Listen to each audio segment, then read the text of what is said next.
Bueno, pues muy buenas noches, tengan todos ustedes. Estamos de regreso. Un periodo largo, ¿verdad? A mí se me hizo eterno este periodo vacacional y otras cosas que se complicaron. Pero bueno, estamos de regreso.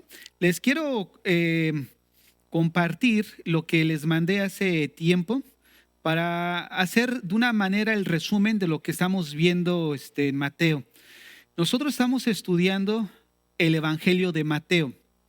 Ahora bien, una de las cosas que nosotros necesitamos observar para poder entender el Evangelio es cuál es el propósito por el cual Mateo lo escribió. Cada evangelio, cada carta, cada epístola en el Nuevo Testamento, hubo algo que la disparó. ¿A qué me refiero con esto? Que hubo algo que detonara que el autor escribiera, una falsa doctrina, una disciplina, una corrección, pero siempre hay algo. Y este propósito por el cual el autor escribe nos ayuda a nosotros a entender lo que él va describiendo, ya sea en su evangelio o en su epístola. Por ejemplo, el evangelio de Mateo que estamos estudiando. El propósito, ¿cuál es? Presentar a Jesús como el Mesías, como el Rey. Ese es el propósito, presentar a Jesús como el Mesías. Ahora, ¿quién era su audiencia? Su audiencia eran judíos. Entonces, era un judío hablando a su pueblo judío con la finalidad de evangelizarlos. Si nosotros tenemos esto en mente, podemos ver cómo el bosquejo que estamos estudiando entonces tiene sentido. Porque si la finalidad es presentar a Jesús ante su pueblo como el Mesías esperado, entonces podemos ver que en los primeros 4 capítulos de Mateo viene siendo lo que es la introducción de su evangelio, donde Mateo presenta 6 evidencias para precisamente presentar a Jesús como el Mesías. La primera es su genealogía, descendiente del rey David. La segunda es su concepción sobrenatural, ¿no? O sea, obra del Espíritu Santo. El tercera evidencia es el anuncio de los sabios del Oriente, ¿no? Ellos llegaron y anunciaron dónde está el rey de los judíos. O sea, fue muy evidente. En cuarto lugar, Juan el Bautista como el heraldo. El pueblo de Israel sabía que iba a haber un heraldo o una persona antes, ¿no?, de que viniera el Señor. Ellos ya sabían todos estos detalles. Entonces, Mateo presenta estas evidencias para enfocar y poner los reflectores sobre la persona de Cristo.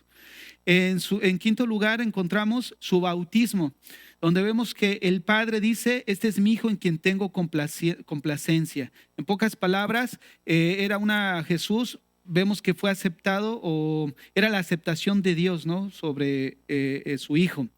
En sexto lugar tenemos su tentación, que es Mateo 4, y ahí vemos cómo Jesús, al pasar y no caer en pecado, fue prácticamente calificado o cubría su aspecto de calidad moral sin pecado para ser un digno representante, tanto del Mesías como aquel que iba a morir por nosotros. Ahora, la segunda sección que vemos en Mateo comienza con su primer mensaje que él registra. Yo les decía que Mateo registra mensajes que está Jesús en ese momento dando, y el primer mensaje que encontramos se encuentra en Mateo 5, abarca 3 capítulos, Mateo 5, 6 y 7, que es el Sermón del Monte. Ahora, ¿cómo dividimos este primer mensaje que Mateo registra? Fíjense que ahí sí podemos ver que cada capítulo podría ser una división. La primera división es el capítulo 5, donde muestra el carácter de los hijos del reino.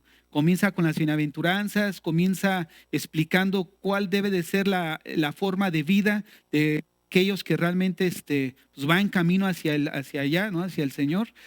Y la segunda división, que es el capítulo 6, encontramos a su vez 2 divisiones, el mismo capítulo.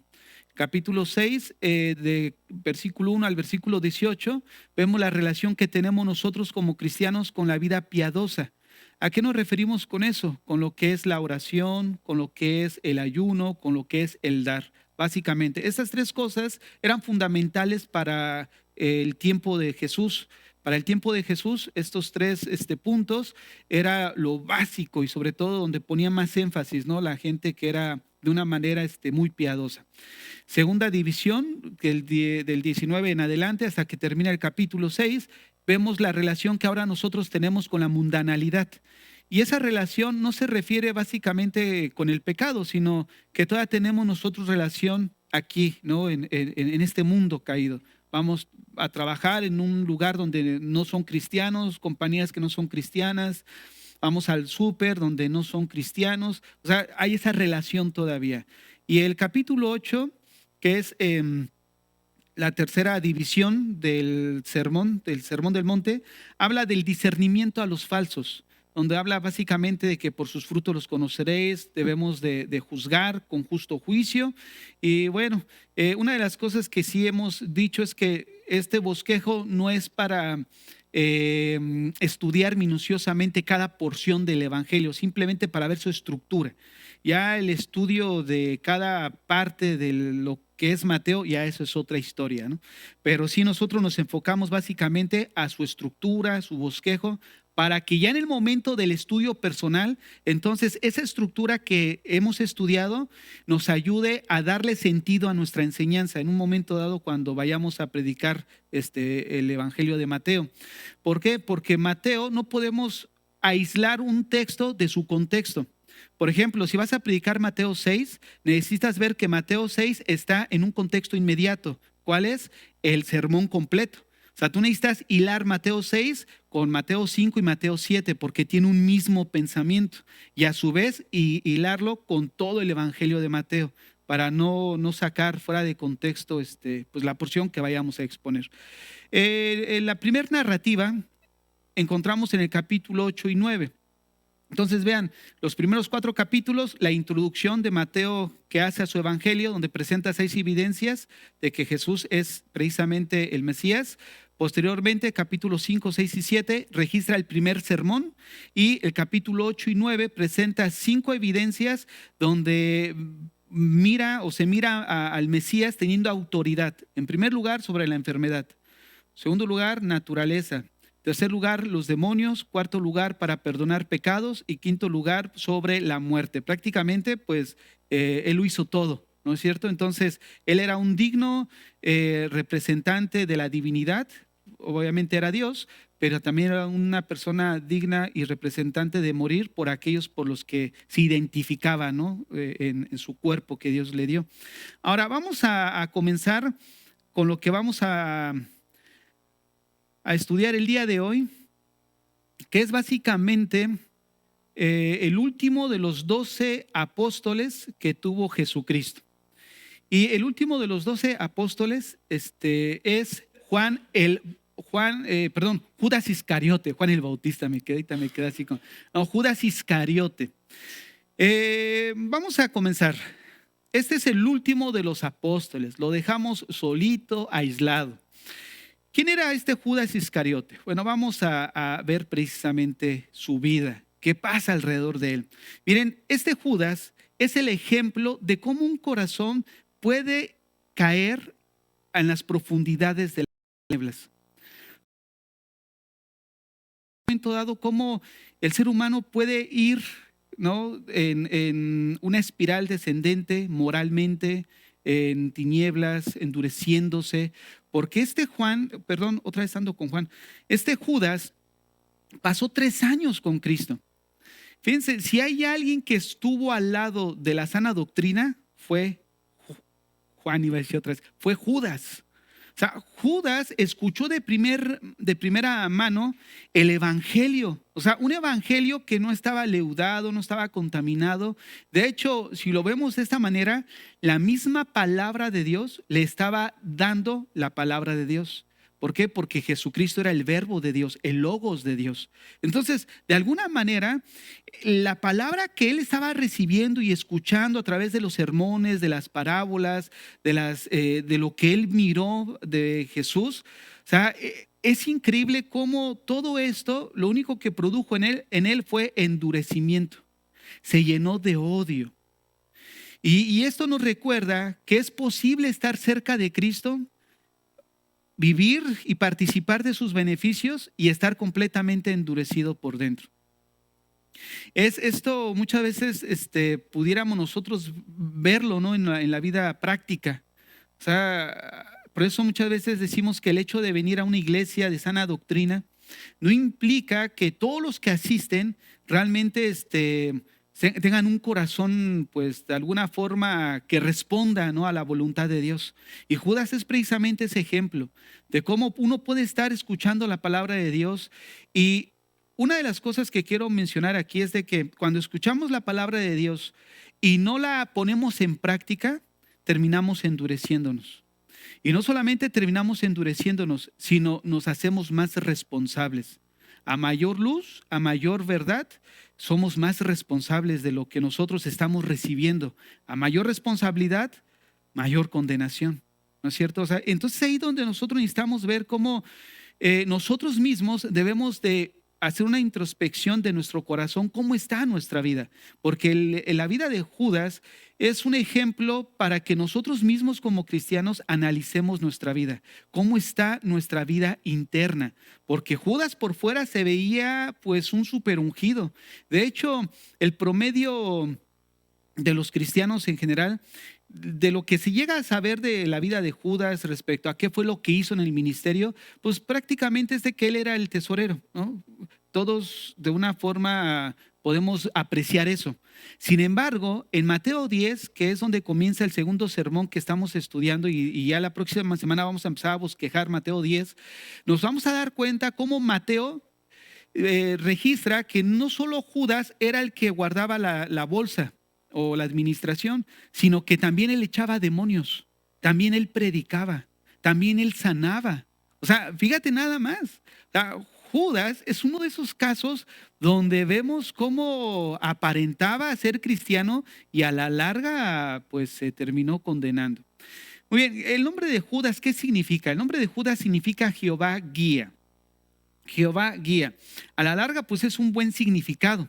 Sin embargo, por causa de los acontecimientos de él, fue un hombre que ya quedó estigmatizado, ¿no? Ya nadie le pone Judas a su hijo, ¿no? O, pues puede haber el caso, pero no. O hay gente que se pueda llamar también Caín, pero generalmente no se le pone ese nombre, ¿no? Por las acciones que estas personas hicieron. Ahora, el segundo nombre de Judas era Iscariote. Este nombre Iscariote nos ubica probablemente el origen y la procedencia de Judas. Miren, eh, hay una de las cosas que muchos teólogos marcan, es de que Jesús generalmente llamó a sus discípulos, pero a Judas no se ve en ningún lado que él lo haya llamado. De hecho, Judas no procedía de la región de los demás apóstoles. Dentro de los 12 apóstoles hemos visto que muchos de ellos eran amigos, compañeros de trabajo o tenían amigos en común. Sin embargo, este Judas Iscariote no era de la región de Galilea, era de la región del sur de Judea. ¿Cómo lo sabemos? Porque este nombre Iscariote nos dice la ubicación de dónde era. Is significa hombre y Cariote significa Keriot. Significa entonces hombre de Keriot. Keriot era una región situada al sur de Galilea. Entonces, una de las cosas que podemos ver es que dijimos que los de Galilea eran como, de alguna forma, aquellas personas que eran como los campesinos, ¿no? Aquellas personas que eran de pueblo, porque de Judea y Jerusalén y toda esa era la región donde estaba prácticamente pues los maestros, ¿no? Las escuelas y todo eso. Sin embargo, vean cómo Judas venía de ahí. Probablemente él ha de haber dicho, no, pues yo soy estudiado, yo soy tal cosa, ¿no? Yo puedo llevar bien la administración de la situación. Y a la larga, eso lo podemos incluso en los presidentes. Tengo en mente cuando leí la biografía de Carlos Salinas, donde él decía, bueno, donde él fue egresado de Harvard. Y en su tiempo, cuando las elecciones, decían que no había otra persona más capacitada para gobernar el país que él. Y llevó a México a la devaluación más terrible, ¿no? Le quitó los ceros Hizo una de cosas que al final de cuentas devaluó el peso y bueno, hundió la economía. Y vean lo que este Judas de una forma trae, ¿no? A lo mejor probablemente hubieran dicho, no, pues este era el mayor indicado, ¿no? La persona más apta para desarrollar tal puesto. Sin embargo, nos llevamos sorpresas. Y Judas es uno de esas sorpresas. ¿Qué sabemos de su familia? Bueno, prácticamente no se sabe mucho, solamente que era hijo de un tal Simón. Juan lo registra en Juan 6:71. Hablaba de Judas Iscariote, hijo de Simón, porque este era el que le iba a entregar y era uno de los 12. Miren, lo que es interesante aquí es de que cuando Jesús predijo y dijo que alguien de ustedes me iba a entregar, nadie dudó de Judas. Nadie dudó de Judas. Miren, yo les comentaba el domingo del trigo y la cizaña. Cuando vemos el trigo y la cizaña que está creciendo ahí en el campo, parecen idénticas. Lo que varía es en el fruto. La cizaña da como un fruto negro, incluso puede llegar a ser venenoso y matar a la persona. Pero la semilla del trigo, o sea, sí produce fruto. Y una de las cosas que observan y que es ahí, cabe señalar, que cuando crecen juntos, cuando el Señor dice, no, cuando dicen, oiga, ¿se acuerda esa parábola que dice, menciona, mira, creció cizaña, ¿no? Junto con el trigo. ¿Quieres que vayamos y la quitemos? Y él dice, no, no sea que corten el trigo junto con la cizaña, espérense hasta la siega. Ya cuando sea la siega voy a mandar y van mis ángeles a cortar. ¿Por qué decía eso? Fíjense que cuando viene la siega del trigo, es precisamente al final de que ya está maduro el trigo, porque cuando pasa el agricultor puede diferenciar uno del otro, porque el trigo siempre termina doblándose por el fruto y la cizaña siempre está erguida. Entonces pasa ahora sí que el agricultor y corta la cizaña, porque mira la cizaña que siempre está erguida y puede distinguir, porque si no, imagínate ir de una en una para ver qué es trigo y qué es cizaña. No, ellos saben bien que la cizaña siempre queda erguida. Y eso nos da una gran lección. ¿Cuál es la lección que aprendemos de eso? Que nosotros como hijos de Dios, ¿qué producimos? Producimos fruto en nuestras vidas. Y es ese fruto el que nos lleva a ser semejantes a Cristo, que nos revela que estamos teniendo el carácter, manifestando el carácter del Hijo de Dios y de Él mismo. Ahora, uno de esos frutos precisamente es la humildad. Miren, muchas veces llegamos a pensar que el orgulloso es aquel que viste o tiene una buena casa. Y la Biblia, cuando habla del orgullo, no tiene nada que ver en la forma en cómo vives ni en cómo te vistes. Cuando habla del orgullo, habla básicamente de la actitud del corazón. Muchas veces nosotros pensamos que la persona humilde es aquella persona que usa huaraches, pero no siempre es así. La persona a veces que tiene apenas, los vemos así como con huaraches y ropa a lo mejor que apenas no tiene. Pensamos que, ay, mira qué humilde es, pero son de los más orgullosos. No te aceptan ayuda, no te aceptan. Yo conocí a una persona que decía, mira, mi necesidad me tira, pero mi orgullo me levanta. Y te das cuenta cómo realmente las cosas no son como nosotros las vemos normalmente. Casi siempre las personas que son pudientes son más humildes. Yo conocí ahí en México unas personas que eran dueñas de una compañía y se dedicaban al embutido. Y resulta que yo los conocí porque yo les compraba y yo distribuía también parte del producto que ellos hacían. Pero me llamaba la atención que llegaba este señor en un Honda Civic austero. Ni siquiera de lujo era el Civic. Y llegaba, se estacionaba y luego estaba todos sus trabajadores y jefe, hoy es viernes, pues ya fin de mes, cómprese la comida para todos, pidan pizza, dice. Y a todo el mundo les compraba su pizza. Era bien gentil y bien humilde. Y vivía en una buena zona, pero tú lo veías y el trato con la gente, pero muchas veces nosotros llegamos a pensar que la humildad tiene que ver precisamente, como ahorita les decía, ¿no? En cómo vistes y cómo vives, pero no tiene nada que ver con eso. En la Biblia nos damos cuenta que el orgullo tiene que ver con la actitud del corazón. Y esto pasó precisamente con la cizaña. La cizaña puede aparentar a lo mejor como Judas. ¿Verdad? Cuando el Señor dijo, uno de ustedes me va a entregar, nadie dudó de él. Nadie dijo, seguro es Judas. No, incluso Pedro le dijo a Jesús, pregúntale. Fíjate, ellos mismos ni siquiera sabían. Eso nos habla de la hipocresía que aparentaba o que vivía este Judas. Cómo de alguna manera hay falsos cristianos mezclados entre cristianos genuinos. Y vuelvo a repetir, nadie dudó de Judas porque él predicaba, él echaba fuera demonios, él también participaba en el ministerio. Todos decían, no, pues este Judas va de viento en popa. Sin embargo, en el momento de la situación de la prueba, salió de qué realmente, de lo que había en su corazón. Entonces, Judas es precisamente un ejemplo de cómo el corazón del ser humano puede estar cerca de la palabra y en vez de recibirla, endurecerse. Y esto lo hemos visto generalmente. Cuando alguien viene a la iglesia y tú le hablas del evangelio o lo atiendes en consejería, solamente hay dos cosas. O realmente recibe el consejo de parte de Dios, viene un cambio o termina endureciéndose. No hay más que de dos. Y ustedes lo pueden ver. Una de las cosas que siempre les he mencionado es que sean observadores. Miren, generalmente el hombre repite ciertas conductas. Y tú te das cuenta que cuando tú le hablas del evangelio y no responde al evangelio, a la larga se acaban endureciendo, como Judas. Judas estuvo ahí cerca del Señor. Judas estuvo cuando habló del rico y Lázaro, del infierno, y aún ahí estando, o sea, lo único que produjo en él fue un corazón endurecido.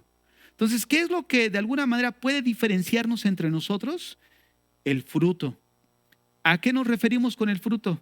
Hay una necesidad, tú miras la necesidad, bueno, dice la Biblia que la fe no solamente debe de conocerse por lo que uno crea, sino cómo actúa con los demás hermanos, con tu hermano. ¿Por qué? Porque Santiago dice, muéstrame tu fe, tú me hablas de tu fe, pero yo te voy a mostrar mi fe a través de mis obras. O sea, la fe genuina produce un fruto. ¿Qué es ese fruto? No solamente es el dar, sino el darnos nosotros mismos. Y es ahí la cuestión, porque es bien fácil dar de nuestros bienes, ¿no? Pero darte tú mismo, tu tiempo, tu servicio, ese es el fruto mayor. Porque es como cuando el Señor les dice, miren, el que se ama a sí mismo o el que no se ama más, el que se ama más que todas las cosas, sus familiares. Les voy a leer el texto mejor porque no lo quiero parafrasear.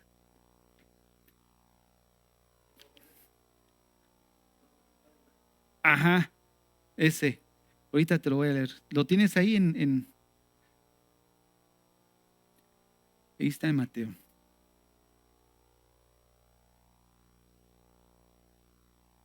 Está en Lucas 14:26. Se los voy a leer. Déjenme ver si es este de Lucas o el otro.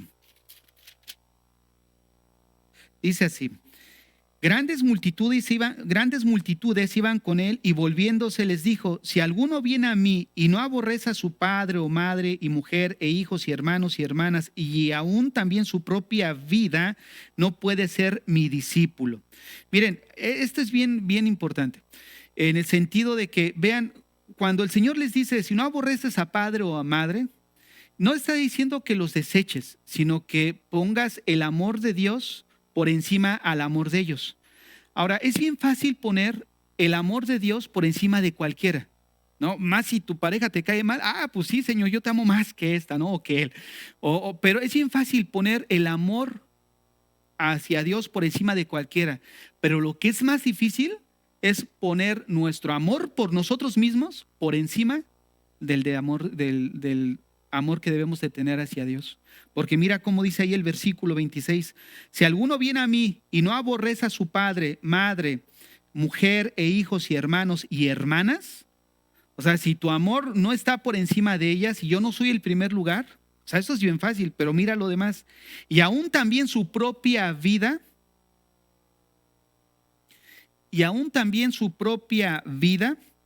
no puede ser mi discípulo. Y es ahí donde nos cuesta más trabajo. Porque podemos amar al Señor por encima de cualquier persona, pero está Él en primer lugar sobre el amor a uno mismo. Fíjense que el orgullo precisamente se es producido porque nos amamos demasiado. ¿Cómo lo sabemos? Porque aceptamos fácilmente la ofensa. O sea, la retenemos. Cuando estamos ocupados tanto en nosotros, y ahí te das cuenta de cómo es una sobrepreocupación de uno mismo, lo que muchas veces se puede manifestar. Por eso no damos ese fruto, porque no estamos dando el carácter de Dios en nuestras vidas. Y es precisamente un ejemplo de lo que puede suceder, ¿no? Aquí como sucedió con Judas. Ahora, esta situación con Judas respecto a que él lo entrega, lo vende, se muestra la tensión en lo que es la soberanía de Dios y la responsabilidad del hombre. Estas dos cosas ha causado tanto conflicto en entendimiento, tanto para nosotros como cristianos como para los que no son cristianos. Y es ahí donde nosotros necesitamos ver que nosotros, de alguna manera, necesitamos enfatizar ambas. Y estos días me mandaron un bosquejo de el orden de la salvación, donde prácticamente era Dios escogió, Dios regeneró y ya una vez que Dios regenera, Dios cambia tu corazón, entonces te da fe y te da arrepentimiento. O sea, prácticamente ponen lo que la Biblia menciona en el sentido de que la obra de salvación, todo es producida por Dios. O sea, el hombre no participa ni incluso en su arrepentimiento ni en la fe, porque todo eso lo produce Dios. Pero si nosotros miramos desde ese punto de vista, yo quiero hacer una pregunta: ¿dónde entra entonces la responsabilidad del hombre? Nosotros vemos que en las acciones de Judas se ve precisamente la soberanía de Dios, pero también su responsabilidad. Una de las cosas que nosotros necesitamos enfocar es que la muerte de Jesús ya estaba profetizada. El Salmo 41:9 lo menciona: aún el hombre de mi paz, en quien yo confiaba, el que de mi pan comía, alzó contra mí el calcañar. El Salmo 55:12, porque no me afrentó un enemigo, lo cual habría soportado, ni se alzó contra mí el que me aborrecía, porque me hubiera ocultado de él, sino tú, hombre, al parecer íntimo mío, mi guía y mi familiar, que juntos comunicábamos dulcemente los secretos y andábamos en amistad en la casa de Dios. La muerte de Cristo por manos de Judas era algo que ya estaba profetizado. O sea, Jesús sabía bien que Judas lo iba a traicionar. Sin embargo, una de las cosas que vemos es que Judas de ninguna manera fue obligado a hacer lo que él hizo. Él actuó de una manera deliberada y sin ninguna presión externa. Y es ahí donde nosotros necesitamos apuntar también. Si nosotros enfatizamos demasiado una doctrina que es la soberanía de Dios sin la responsabilidad del hombre, entonces lo que podemos hacer es quitar o desvirtuar lo que la Biblia enseña de una de las dos doctrinas. Miren, hay personas que de alguna manera buscan armonizar esas dos cosas, que lo único que hacen es destruir una de las dos enseñanzas. O se enfatiza tanto la soberanía o se enfatiza mucho la responsabilidad. Y una de las cosas que nosotros debemos apreciar es que la Biblia enseña que Dios es soberano, pero también la Biblia enseña que el hombre es responsable. ¿Dónde se juntan esas dos verdades? No lo sabemos, ¿no? Y a lo largo de toda la vida cristiana siempre ha surgido esa incógnita. ¿Dónde se juntan estas dos ideas, ¿no? La soberanía y la responsabilidad. Lo único que sí sabemos es de que nosotros somos responsables. Y enfatizar el punto donde el hombre debe de observar que el Señor le manda a responder en arrepentimiento. Miren, por ejemplo, en Hechos capítulo 17, verso 30, nosotros vemos que hay un llamado general que Dios hace. Hechos 17:30. Pero Dios, habiendo pasado por alto los tiempos de esta ignorancia, ahora manda a todos los hombres en todo lugar que se arrepientan, por cuanto ha establecido un día en el cual juzgará al mundo con justicia por aquel varón a quien designó, dándole fe a todos con haberle levantado de los muertos. Fíjate, manda a todos que se arrepientan. Ahora, si vamos a Juan capítulo 3, Juan capítulo 3, porque no, verso 17, porque no envió Dios a su Hijo al mundo para condenar al mundo, sino para que el mundo sea salvo por él. El que en él cree no es condenado, pero el que no cree ya ha sido condenado porque no ha creído en el nombre del unigénito Hijo de Dios. Y esta es la condenación, que la luz vino al mundo y los hombres amaron más las tinieblas. Ve la responsabilidad. Los hombres amaron, eligieron las tinieblas más que la luz porque sus obras eran malas. Porque todo aquel que hace lo malo aborrece la luz y no viene a la luz para que sus obras sean reprendidas. Ahora, así podemos ver otros versículos donde menciona precisamente que el hombre no quiere venir a Dios. Pero también encontramos otros versículos donde afirma que tú no puedes venir si mi Padre no te manda que vengas hacia mí. O sea, encontramos versículos tanto de uno, de la soberanía de Dios, como también de la responsabilidad. Yo solamente quiero mencionar algo. Si el hombre en un momento dado, supongamos que como está la postura, ¿no? Si tú veniste es porque Dios te trajo. Bueno, si nosotros venimos a Dios es porque Dios ya lo había de un momento dado designado, te había escogido y bueno, ya estás aquí en la iglesia y va a estar en la glorificación con el Señor. ¿Qué va a pasar entonces con el tema de la responsabilidad? ¿Cómo puede ser el hombre responsable si no es libre de elegir? Nosotros necesitamos considerar que para que una persona sea responsable, tiene que tener poder de elección. En este caso, Judas, para que el Señor cuando dice, pero hay de aquel por quien el Hijo del Hombre es entregado. ¿Cómo Judas puede ser responsable si no tuvo poder de elección? No puede. No puede ser responsable de sus acciones. ¿Cómo Dios va a juzgar y a condenar a la gente si en algún momento dado ellos no son libres y no son responsables? Porque para hablar de la responsabilidad necesitamos que hablar del punto de libertad.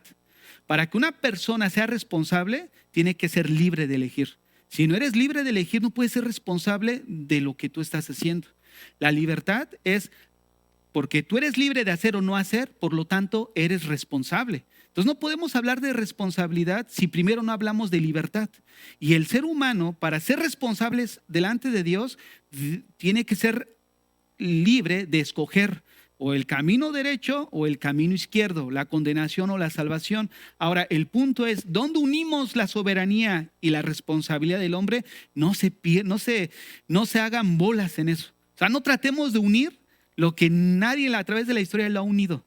Lo que sí vamos a enfatizar es la soberanía de Dios, pero también tu responsabilidad.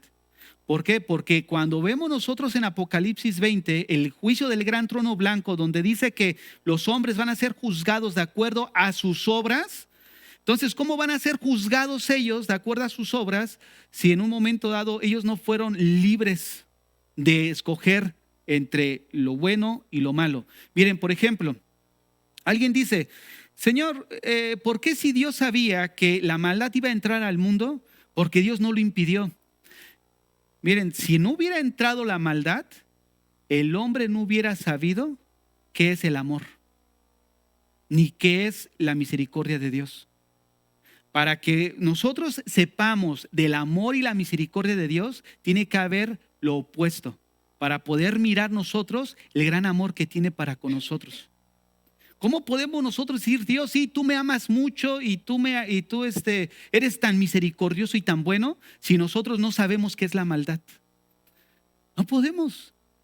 Entonces, de alguna manera, Dios introdujo, bueno, no es que Dios introdujo, sino Dios permitió en su soberanía que Adán y Eva se escogieran ellos mismos, tomaran el fruto y a través de ahí, pues afectar toda la humanidad, ¿no? A través del pecado. Pero cuando nosotros vemos que escuchamos la palabra de Dios y no respondemos en arrepentimiento como lo que leímos en Hechos 17, al final somos responsables de lo que nosotros estamos haciendo, de nuestras obras. Entonces, aquí en este punto vemos que lo que llevó básicamente a Judas a entregar al Señor fue la codicia, fue la ambición, fueron sus malos deseos. Fue el deseo de prácticamente tener más. Él no le importó prácticamente traicionar al Señor. ¿Por qué? Porque fue motivado por la codicia que había en su corazón. Entonces, ¿cómo podemos conciliar la soberanía de Dios y la responsabilidad del hombre? Dios hizo coincidir la mala acción de Judas con su plan de redención. Un ejemplo también que encontramos en Hechos es en el momento que Pedro les empieza a predicar ahí a sus mismos compatriotas. Vayamos a Hechos capítulo 2, verso 23.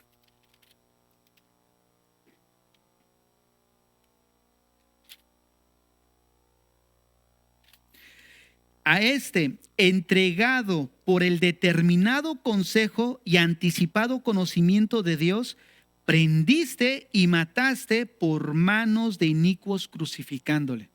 Fíjense nada más, ahí vemos la soberanía de Dios, donde ya había predestinado la muerte del Señor, pero vemos que también de alguna manera coincidió con la maldad de ellos. A este, o sea, hablando de Jesús, entregado por el determinado consejo y anticipado conocimiento de Dios, ustedes prendieron, ustedes mataron y lo crucificaron. De alguna manera, Dios, conociendo el corazón perverso de ellos, simplemente hizo conciliar los planes que Él tenía con las acciones malas de los hombres. De alguna manera Dios lo está ahí organizando. Recordemos que Dios al final de cuentas es el orquestador de todas las cosas. Y de alguna forma Él hizo conciliar. Vean lo que dice Efesios 1:11. Él hace todas las cosas según el designio de su voluntad. Hace todas las cosas según el designio de su voluntad. Miren, Dios preordenó que Jesús fuera traicionado, que muriera por los pecados del mundo. Dice Lucas 22:22, a la verdad el Hijo del Hombre va según lo que está determinado, pero ay de aquel hombre por quien es entregado. Entonces, ¿qué es lo que vemos? Por un lado, la soberanía de Dios. Por otro lado, la responsabilidad humana. Dentro de la soberanía de Dios, Dios ordena los eventos por los cuales Jesús habría de morir, pero Judas llevó a cabo su maldad según su propia decisión, sin presiones ni coacción de fuerza externa. Y ambas cosas son verdad. O sea, la soberanía de Dios de que realmente Él escoge, es cierto, la Biblia dice que fuimos predestinados desde antes de la fundación. Pero también la Biblia enseña que somos responsables. O sea, y ahí cuando uno quiere ahí como que buscar la pieza que arme el rompecabezas, miren, acabamos fundidos. Son cosas que, recordemos que nuestra mente es finita y la de Dios es infinita. Entonces no podemos en un momento dado tratar de meternos, ¿no?, en todo el misterio de Dios. Simplemente enfatizamos ambas y creemos ambas porque la Biblia lo enseña. El hombre, si no se arrepiente, al final se va a condenar. No, pero Dios lo mandó a la condenación. Bueno, la Biblia dice que él fue responsable, ¿no? Como hace un pastor decía que iba a una conferencia y se encontró a una viejita que le decía, pastor, es que yo no creo que Dios vaya a condenar a nadie. Dice, yo no creo que Dios, porque Dios es tan bueno que no va a condenar a nadie. Y dice, es verdad, ellos solitos se van a ir, dice. ¿No? Y es cierto, o sea, el ser humano en su misma naturaleza solitos van a la condenación. Ahora, otro punto que vemos de Judas es que él es la personificación de todos aquellos que abrazan la doctrina de la prosperidad. Quiero aquí remarcar algo. Cuando hablo acerca de la prosperidad y las veces anteriores que he hablado acerca de todo esto que gira en torno a lo que es dinero o cosas así, no estoy hablando que sea malo. No estoy diciendo eso. No estoy diciendo que sea malo tener o no tener. No, lo que yo estoy hablando es como la Biblia menciona. La raíz de todos los males es el amor al dinero. O sea, no dice que el problema sea el dinero, es el amor. Y una de las cosas que trae la doctrina de la prosperidad es que apela a la codicia de la gente. Precisamente lo que vemos en Judas es la personificación de todos los que ahorita están arrastrados tras esta doctrina de la prosperidad. Por ejemplo, Judas nunca fue atraído hacia la persona de Cristo. ¿Cómo lo sabemos? Porque si hubiera sido atraído a la persona de Cristo, entonces Cristo hubiera cambiado su vida a él. Miren, es como alguien dijo bien cierto. Hay veces que uno dice, yo conozco a Dios.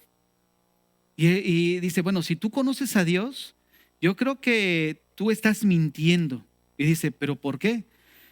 Porque nadie puede ir en una autopista y de repente ser embestido por un camión, un tráiler a 100 kilómetros por hora y salir del accidente bien librado. O sea, tú no puedes llegar a tu casa y decir, fíjate que ahorita venía sobre la autorruta y me embistió un tráiler que se quedó sin frenos. Todo el carro quedó hecho lata, ¿no? Ahí todo aplastado. Y mira, pero aquí estoy.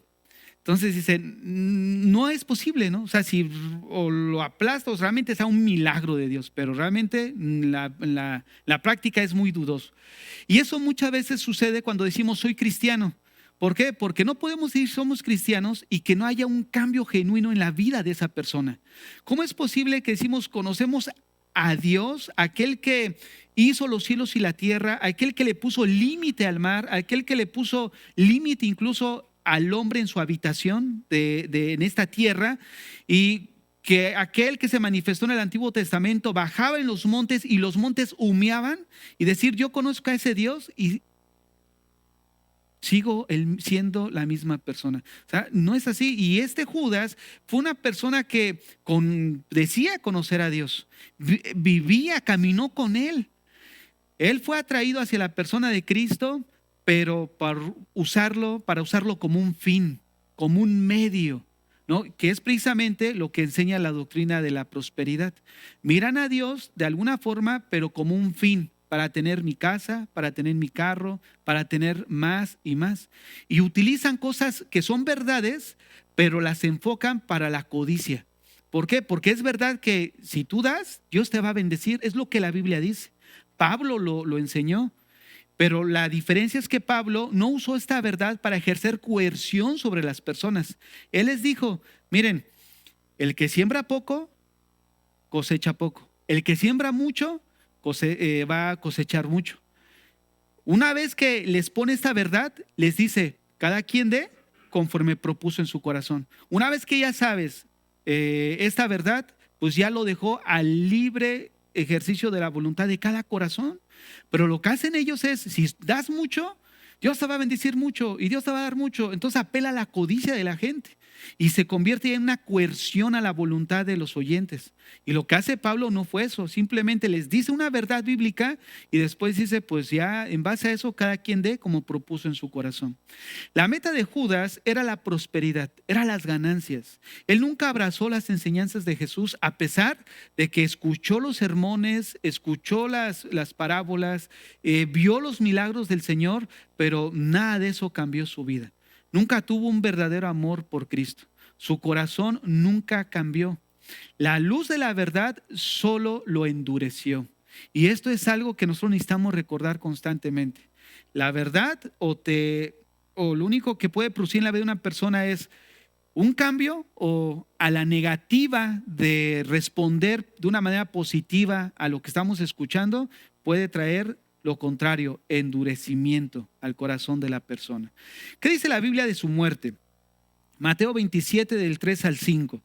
Entonces Judas, el que le había entregado, viendo que era condenado, devolvió arrepentido las 30 piezas de plata a los principales sacerdotes y a los ancianos, diciendo, yo he pecado entregando sangre inocente.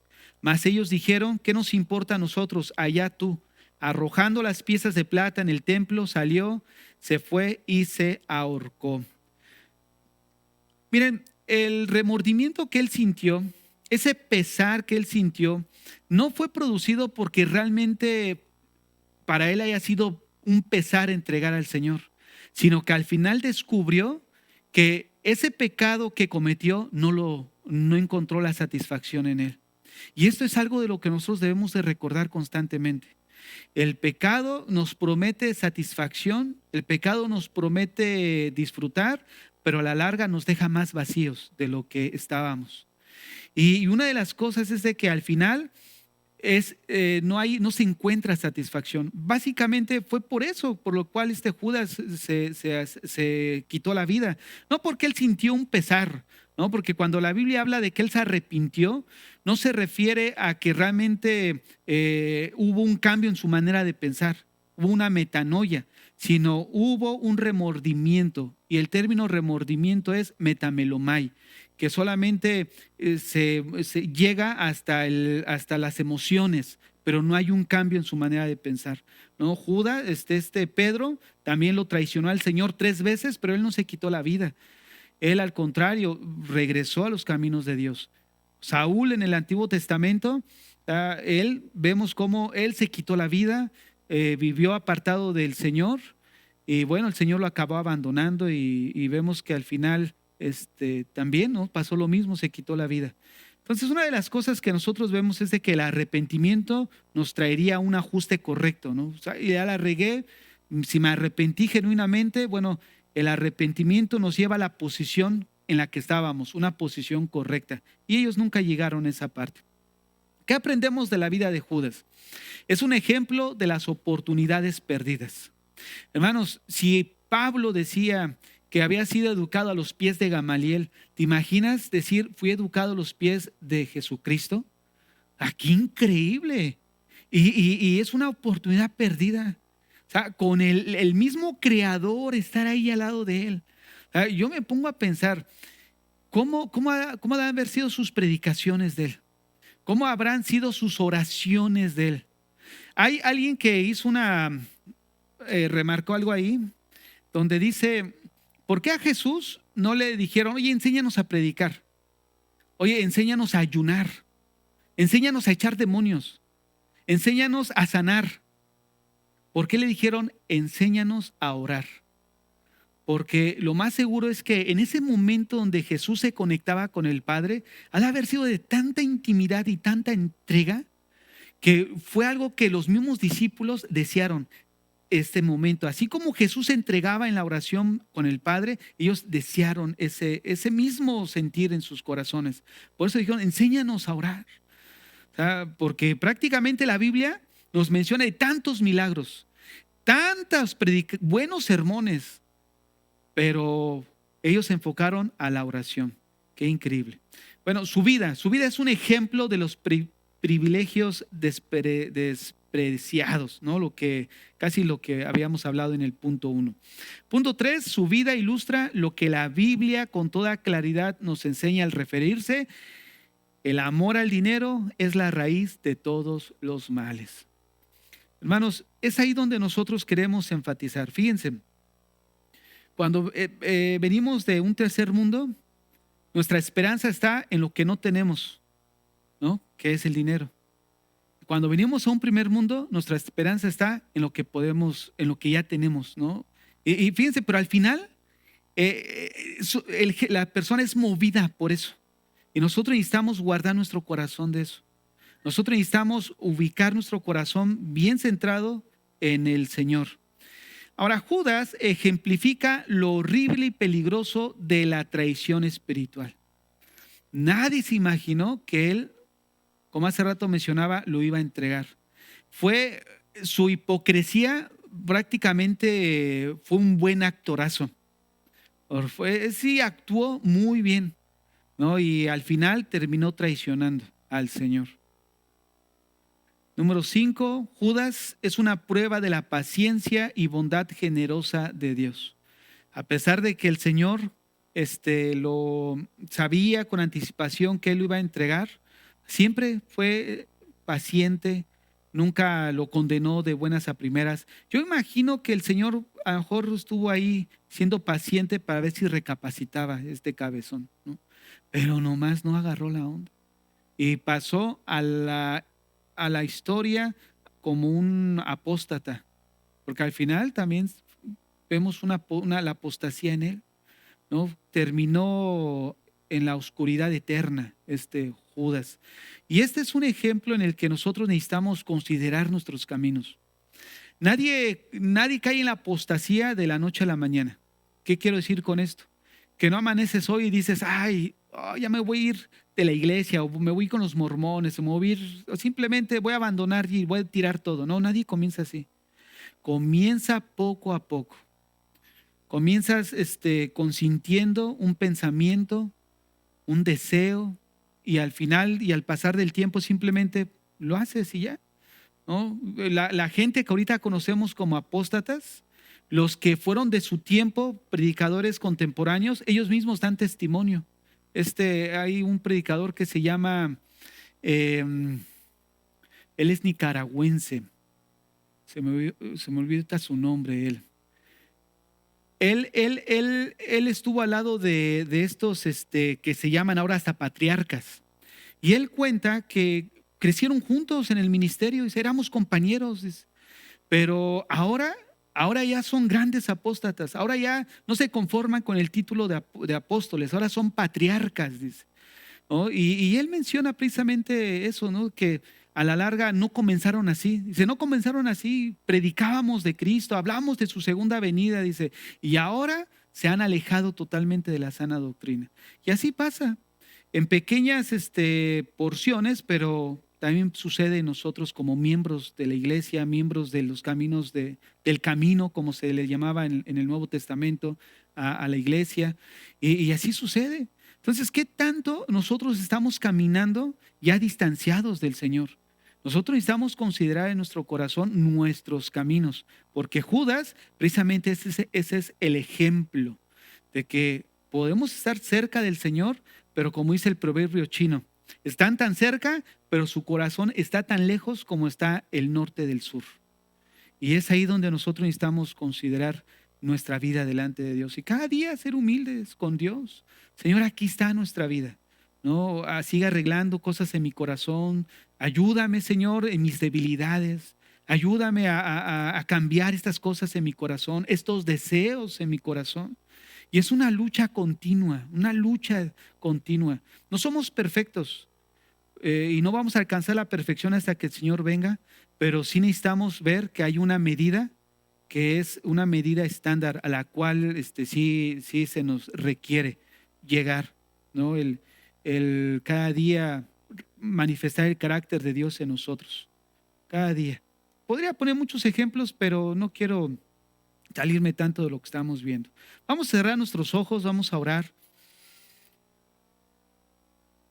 Ahí con tus ojos cerrados. Señor, en esta noche venimos delante de ti.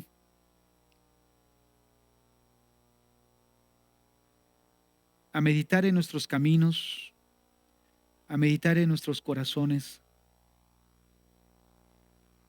Señor, Judas es un ejemplo, Señor, que quedó plasmado en la Biblia para considerar nuestros caminos delante de ti.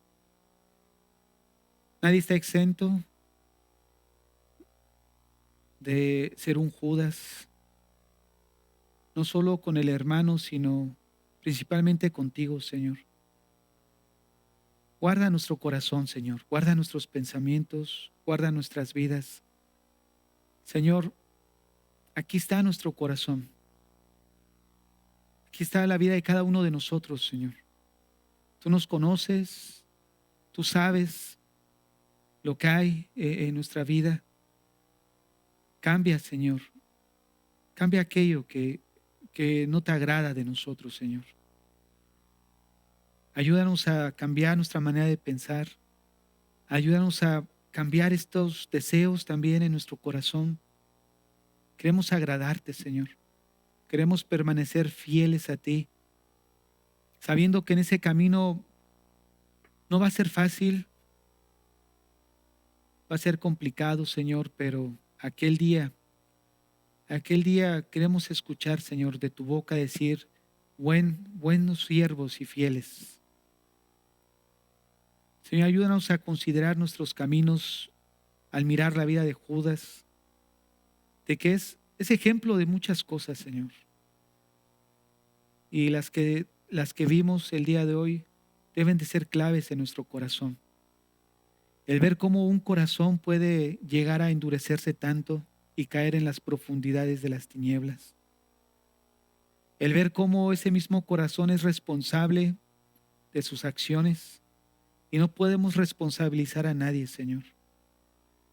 Pero también ver cómo los propósitos corruptos de la codicia pueden desviar, Señor, a toda persona de los propósitos que tú tienes para ellos, Señor. Ayúdanos a recordar, Señor, que cada uno de estos discípulos que hemos estudiado, a recordar, Señor, tu bondad, tu misericordia, porque a pesar de que no eran perfectos, a pesar de que no eran los mejores, tú tuviste a bien usar sus vidas, Señor. Y creemos que de esa misma manera sigues usando la vida de cada uno de los que estamos aquí, Señor. No somos los mejores, no somos perfectos. Sin embargo, a ti te ha placido, Señor, tenernos aquí a cada uno de los que estamos y que seamos usados para tu gloria, Señor. El propósito que tú tengas para con mis hermanos, que ese propósito, Señor, no sea algo desperdiciado como sucedió con Judas, sino que sea algo que crezca en la vida de mis hermanos, que produzca frutos, Señor, y que ese mismo fruto nos lleve a ser humildes delante de ti. Que no seamos como la cizaña, Señor, erguida, porque al final de los tiempos, Señor, van a ser cortadas y van a ser lanzadas al fuego, Señor. Porque tú aborreces el corazón orgulloso y queremos nosotros, Señor, cada día ser obedientes, Señor. Y en esa obediencia postrarnos, Señor, porque la obediencia a ti es sinónimo de humildad, de postrarnos, de aceptar tu consejo, de corregir en nuestras vidas lo que tú nos has mostrado, Señor. Y ese es el fruto que queremos dar, Señor, el carácter de Cristo en nuestras vidas. Nos encomendamos a tu gracia en esta noche, en el nombre de Jesús. Amén y amén. Bueno, hermanos, que Dios les bendiga.